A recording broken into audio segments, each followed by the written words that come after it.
Le Comte de Monte Cristo. Ouais, j'adore Pierre Niney. J'ai vu son film Le Comte de Monte Cristo ce matin sur YouTube, j'ai acheté le film. Et j'adore. Là, je vais faire cette vidéo pour l'éloge de Pierre Niney. Donc, j'adore son personnage, enfin, j'adore sa présence à Pierre Niney. Je trouve qu'on dirait qu'il est toujours étonné un peu. Déjà, regarde, déjà j'adore ce boulevard un peu là, cette rue piétonne là. Pierre Niney, ouais, on dirait qu'il est un peu toujours étonné de ce qui se passe autour, mais aussi il est quand même une présence positive, donc t'as l'impression que tu peux pas avoir de problème avec lui. Enfin, t'as l'impression qu'il a jamais de problème, que même s'il est dans des situations merdiques, tout se passe toujours bien pour lui, donc il finira toujours par bien s'en sortir. Ça, je trouve c'est incroyable comme aura, enfin comme comportement. Il faudrait que tout le monde ait cette aura, ce comportement, cette qualité. On dirait qu'il est béni un peu. Genre, il est toujours étonné dans les situations, même si des situations, genre il est en prison, ou il doit s'échapper de la prison, voilà. On dirait que tout va quand même bien se passer parce que, je sais pas, il est réactif. Dès qu'il se passe un truc, il est là pour agir. Il est pas passif, il est pas mort, il est actif, il est réceptif. Enfin, dès qu'il y a un truc qui se passe, il donne en contrepartie. Donc voilà, éloge de Pierre Niney. Et ouais, je trouvais super marrant à un moment dans le Comte de Monte Cristo. Bon, il y a des spoils si vous voulez voir la suite. Le Comte de Monte Cristo, à un moment, donc, tout le monde croyait qu'il était mort, mais il a réussi à s'enfuir. Donc il retrouve son ami d'enfance, enfin son ami, et il est déguisé en prêtre, pardon. Il le retrouve dans un bar, il veut lui soutirer des informations en échange d'un diamant. Parce qu'il a trouvé le trésor des Templiers. Voilà, super beau bâtiment, là, les API. Et les Mercedes là, il y a un événement quoi là. Et je trouvais ça super marrant, genre le mec qui est en face de lui, mais en fait j'avais pas vu, mais il était déguisé, enfin il avait mis un masque. Le mec du coup il se fait passer pour un prêtre avec une barbe grise, des cheveux gris. Il est super sérieux et tout, enfin il essaye de convaincre le mec. J'ai trouvé cette situation super marrante.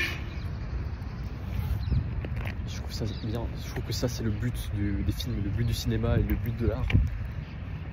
C'est de te faire rire, enfin de transmettre quelque chose de positif, donc un sentiment d'immortalité un peu.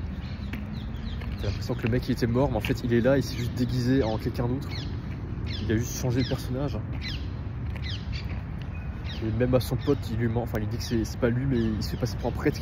Il est complètement incarné dans le rôle du prêtre qui lui fait la confession, mais c'est juste pour soutirer des informations. Et c'est pour ça, le scénario du Comte de Monte Cristo, je trouvais super bien. Enfin, pas ennuyant, pas chiant. Ouais, sauf le... Bon, ça fait 3-4 fois que je dis que dans mes précédents vlogs, mais voilà, sauf les histoires de drames familiaux, du coup ça se finit pas bien parce qu'il retrouve pas sa meuf avec qui il était au début, donc ça finit pas bien. Du coup ça je trouve, ouais, faudrait changer ça, faudrait que ça se finisse bien, et qu'il y a un couple réussi, un couple sain qui est toujours là à la fin. Super statue là-bas. J'ai déjà fait un vlog sur l'allée royale. Super bien. Et là justement t'as deux couples, un ici, un là, un là. Et moi aussi, moi je suis pas encore en couple, j'aimerais l'être. J'ai pas de personne, j'ai pas de fille à moi, de girlfriend. Ouais. Je suis toujours en recherche. Mais comme disait qui ça, Henri Tran ou Kevin Tran, quand tu es jeune, même si tu sais que tu as raison, tu l'as pas encore prouvé. Donc ça veut dire,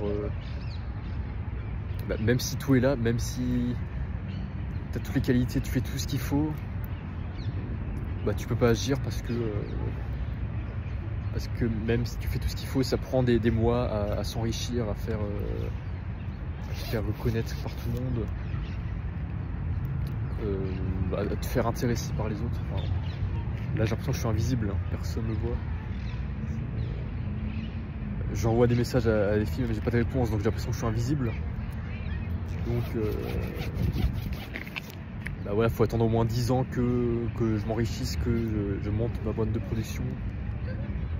C'est-à-dire sans rien, sans relation à deux, sans couple. Et une fois que c'est le moment, bah là je vois le coup. Donc même si tu sais que tu as raison, tu l'as pas encore prouvé. Et c'est même pas possible de le faire avant une certaine période, donc avant 5 ans, 10 ans. Bon voilà. Donc là je suis productif, je fais mes TikTok. Je fais mes 10 TikTok par jour le week-end. Et je vais monter ma boîte de production, donc faire mes clips, mes films. Là le soleil se couche, je vais essayer d'aller comment ça s'appelle, à l'observatoire, enfin je vais la PNIX, c'est un haut niveau, pas loin de la coupole. J'adore cette ambiance, c'est pas... Rien que là je suis bien, je suis pas obligé de me déplacer. J'adore cette ambiance, ça me fait penser aux vacances. C'est pas un parasol là. Encore un couple ici. Ça me fait penser à la piscine là, avec ma famille on allait en Allemagne.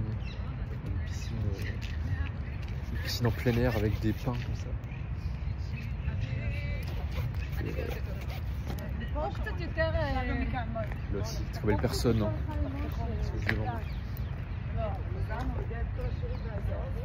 Très beau touriste, très beau couple. Très belle personne, très belle démarche. Très belle apparence, très beaux cheveux. Très bien, cheveux propres, bien soignés, bien mis. Moi aussi je me suis lavé avant, j'ai des bons cheveux. Enfin, je sais pas, il faudrait que j'aille chez le coiffeur, mais là parfois je me coupe moi-même au ciseau ici. Là aussi. Voilà, donc ouais, je me suis dit que j'allais faire l'éloge des gens qui passent maintenant. Donc, dès que je vois des belles personnes, je vous en fais l'éloge par vidéo. Parce que je trouve que quand tu fais l'éloge d'un truc, t'apportes de l'attention et c'est incroyable, ça porte, enfin, dans le monde éthérique, dans le monde magique qu'on voit pas. Ça, tu plantes une graine dans la chose dont tu apportes l'attention et après elle devient plus belle, plus productive, plus attentionnée. Là aussi ça fleur ça fait royal là, ça fait comme le conte de Monte Cristo, tu avais un château super beau avec un jardin. Ça me fait penser à Versailles, il faudrait que j'y retourne. J'aimerais faire plein de films et clips dans ces châteaux, ces endroits royaux. Voilà, on est en Grèce. D'ailleurs, ça me fait penser à House of Success. C'était une chaîne YouTube. J'avais suivi leur formation pour faire du dropshipping il y a longtemps, quelques années. Et le mec, il a fermé sa chaîne, il a supprimé toutes ses vidéos, je crois. Donc, justement, je vais faire une deuxième vidéo pour ça. Parce que les mecs, ils étaient dans une villa. Ça me donnait super envie. Une villa en France, enfin je sais pas où, avec un grand jardin comme ça. Mais enfin, genre ils bossaient leur business de dropshipping dans la villa avec ses potes, ses collègues. Je sais pas pourquoi il l'a fermé, mais du coup Yomi Denzel il est toujours là, mais House of Success ils sont plus là. J'aimerais bien savoir ce qu'il est devenu là. Le mec qui s'appelait Cyriac. Voilà, je vais faire une deuxième vidéo sur ça, je pense. À plus.